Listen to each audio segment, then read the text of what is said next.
Welcome back and thank you for staying with us. To Labour Matters now, Putco drivers say they're not backing down until their demands are met. It's been a week since drivers parked their buses. They're demanding a 6% salary increase. It's understood the bus company owes its workers bonuses dating back to 3 years. Yesterday, the Putco depot in Soweto descended into chaos. And let's go to our reporter Nqobile Madlala, who's been following the story. She joins us now from the ground. Nqobile, what's been happening today? I mean, you told us that you saw the papers that the bus drivers were burning that pertained the interdict that Putco was able to get. Well, essentially, Masejo, those papers are now in a pile just behind me. But basically what Putco is asking is that they're interdicting the drivers from standing in front of their space. We do know that for the past 8 days they've been in their space. They haven't been on the road, but they're saying that they don't want them on the road. They don't want them in their space, and they don't want them stopping the operations of the business, nor is intimidating the people that are coming in. Now, you remember that there are people that have asked to continue with work, and there are people that we saw even yesterday that were continuing with work, which means not all of them are in the same page when it comes to this illegal strike. So Putco now is taking it to Labour court to ask for them to be moved, but also part of that interdict is asking that the SAPS can act in terms of moving these drivers from being right next to the working area so they can continue with their operations.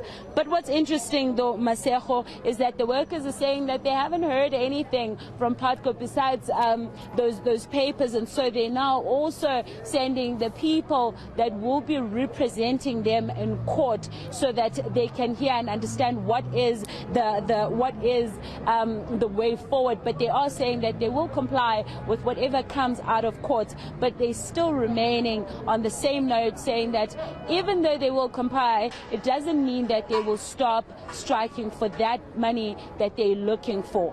And Nqobile, what are unions saying? Because I remember earlier this week you spoke to Nqobile, the spokesperson for Putco, and he says that there are unions that have actually distanced themselves from this particular strike. What have they told you?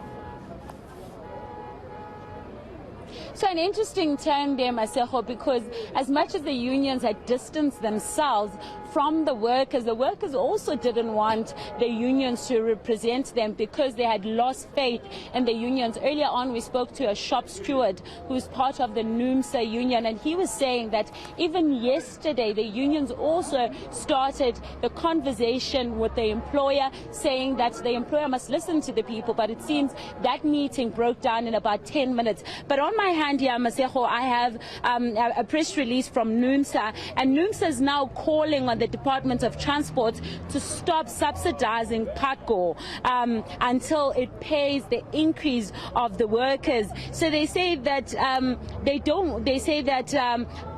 Putco, they are shocked that Putco management is threatening to dismiss over 1,000 workers over a situation which they created because of their greed and selfishness. So quite strong words they're coming out of NUMSA, and we do know that they're also part of the people that are going to be responding on that interdict. They are going to court, and it's going to start at about 12 o'clock. But they did not mince their words in saying that they want Putco to pay the people, and it seems they are now together with the people that are striking. Even though that this is an illegal strike, they still believe that the workers have a right to get those 2020 bonuses as well as their increase. We do know that from the workers, they were telling us that a lot of bus companies were able to pay back some of their workers, and they say that Putco is the only one that had not paid back their workers.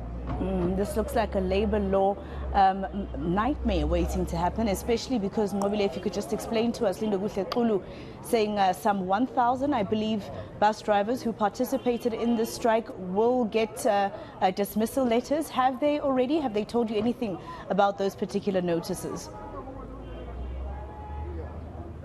So we are expecting to speak to Nqobile after court. He is going to be making his way here so we can have that conversation. But from yesterday, Masego, he told us that quite a number of people had sent in those letters to say that they will like to keep their work. Now, you remember also from the drivers that are here on the ground, they had made it clear that if you feel that you still need your work, you can go back to work. But those that believe that they want their money back and they want their benefits and they've had enough with the business, with the place that they're working on, because they're disgruntled with Putco and so on, they're willing to stay out here and lose that. So most of the people that are out here on the ground, and I'm going to show you, most of the people that are here on the ground are people basically who have said that they've had enough.